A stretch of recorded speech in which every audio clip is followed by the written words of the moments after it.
So this is part 2 of our lecture on sentence structure. And this is really the important part of the lecture because now we're going to look at writing a greater variety of sentence types and how to punctuate those sentence types. For example, compound, complex, and compound complex sentences. A lot of schools these days don't teach grammar like they used to. And I think that's really a shame. I mean, this is my own personal opinion, but if you understand grammar and how English works, then you're going to be able to write more different kinds of sentences, right? A greater variety of sentences. You're also going to be able to punctuate them more effectively. We sometimes get angry at students and say, oh, those kids don't know how to write. It's because they haven't been taught how to write, because they don't know their grammar. So one of the things that I, as you know, in this class do is really push your grammar understanding. That's going to make you a better writer. And so, like I said, this is the much more important part of this lesson. So let's begin. Right? Here's where this knowledge matters. Here's where the understanding of grammar is going to make you a better writer. Look at this paragraph. I like to eat broccoli. At first I didn't eat broccoli. Now I eat it. My favorite way to eat it is with melted cheese. I also eat it in Chinese food. I never eat broccoli with ice cream. I don't think it would taste good. Notice how choppy this paragraph is, even though it has some transitions in it. The problem is that it's a series of simple sentences. Remember that simple sentences contain only one independent clause each. And so it's very dull, and it's kind of hard to, this paragraph is hard to understand. So let's look at it now, right? I like to eat broccoli. At first I didn't eat broccoli, but now I do. My favorite way to eat it is with melted cheese. I also eat it in Chinese food. I never eat broccoli with ice.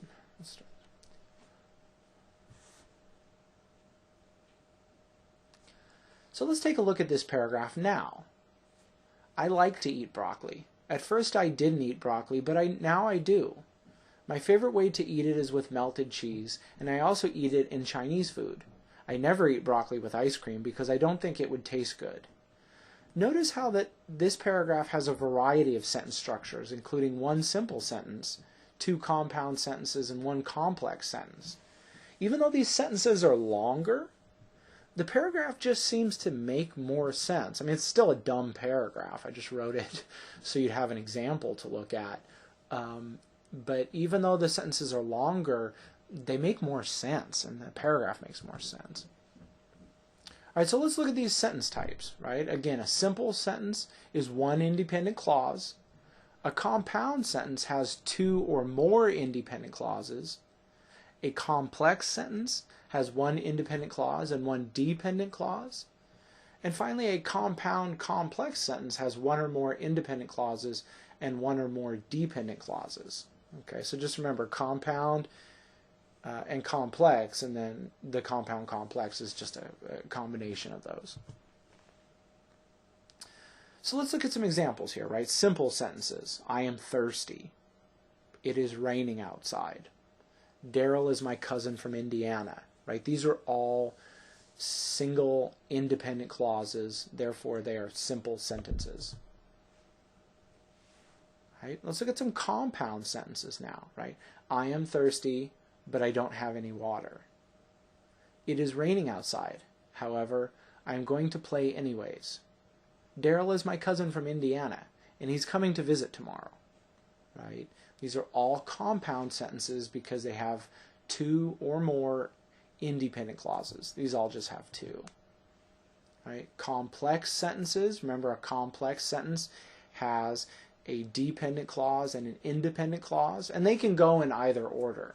Whether we go DC-IC or IC-DC doesn't matter, right? It's still a complex sentence, right? So when I am thirsty, I grab a glass of moose blood. It is raining because the gods don't want me to play baseball. Daryl is my cousin from Indiana, even though I can't stand him. Right? These are all complex sentences. Right? Compound complex, again, two or more independent clauses and at least one dependent clause, right? If I am thirsty, I grab something to drink, and I drink it. It is raining. But that doesn't stop me from playing baseball when I feel like skipping school. And when Daryl comes from Indiana, I'm going to pretend like I'm not home, and I won't answer the phone. So here's another place where this knowledge matters. You must understand sentence structure in order to use commas correctly, right? And commas are probably the most difficult piece of punctuation to use in English. They may also be the most important because commas control the rhythm of your sentence. And if you don't have good rhythm, then your sentences can become very bland and very boring. And so we study grammar once again to help us write and read better.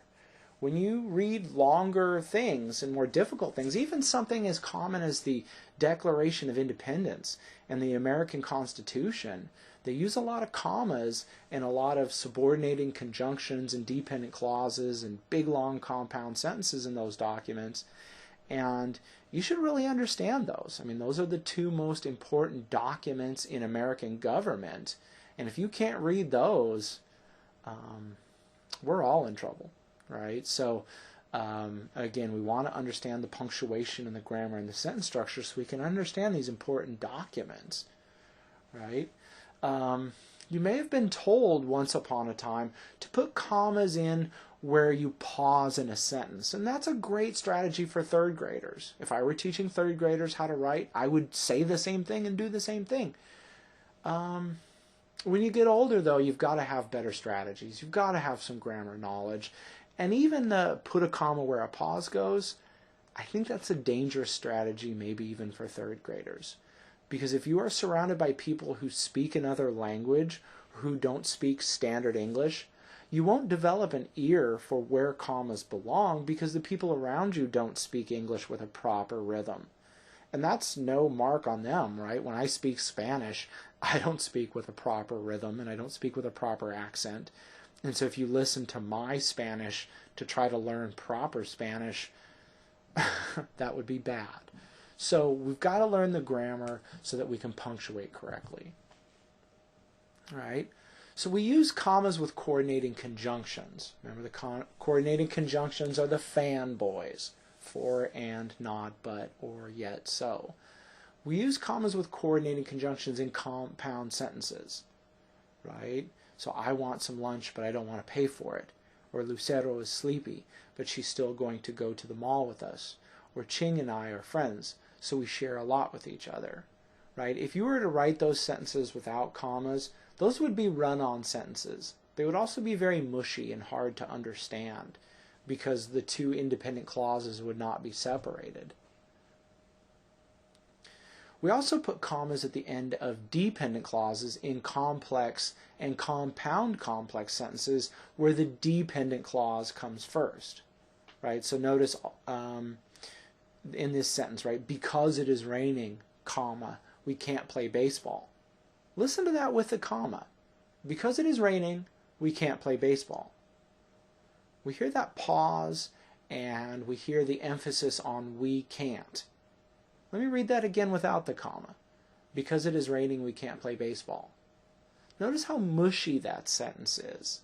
We don't really hear we can't in the middle, and so we don't really understand what the main idea of the sentence is. The main idea of the sentence isn't raining. It's that we can't, right? We can't play baseball. That's the main idea of that sentence. So those commas and that rhythm bring the main idea out. And they also show us where the main idea is. Again, this is going to help you become a better reader as well. Right? If you don't stop, I'll tell Mom. I'll tell Mom, and if she catches you, you'll lose your Xbox. Let's try that last one without commas, right? I'll tell Mom, and if she catches you, you'll lose your Xbox. What a mess. However, we never put a comma before a dependent clause, right? We don't say, I want to sleep because I'm tired, right? Or Manuel can't decide if he wants to eat steak. That's terrible, right? Manuel can't decide if he wants to eat steak. No, it's Manuel can't decide if he wants to eat steak, right? Sarah is rude, even though she's on the Sunshine Committee. It's terrible. Those are all wrong. The rhythm is wrong. The flow is wrong. If you hear these sentences all day long, then you might think that a comma is okay there if the people around you aren't speaking properly and writing properly. Ugh. No, learn your grammar, punctuate properly. Right? We should also learn to use semicolons. A semicolon is a longer pause than a comma, but a shorter pause than a period. Right? If we think about music, we've got quarter rests, half rests, and full rests, right? A semicolon is like a half rest. And again, we want to punctuate well so that we have good rhythm in our writing, right? So put a semicolon between two independent clauses. And if you add a conjunctive adverb, these are words like however, also, thus, therefore, moreover, etc. Put a comma in too, right? So it is raining. We can't play today. I am tired. Moreover, I am hungry. Jerry is angry. However, he will get over it. Right? Notice the pausing and the rhythm adds so much more meaning to those sentences. And so that's it. Thanks for watching. Study your grammar very hard, you guys. This is really important if you want to become a better reader and writer.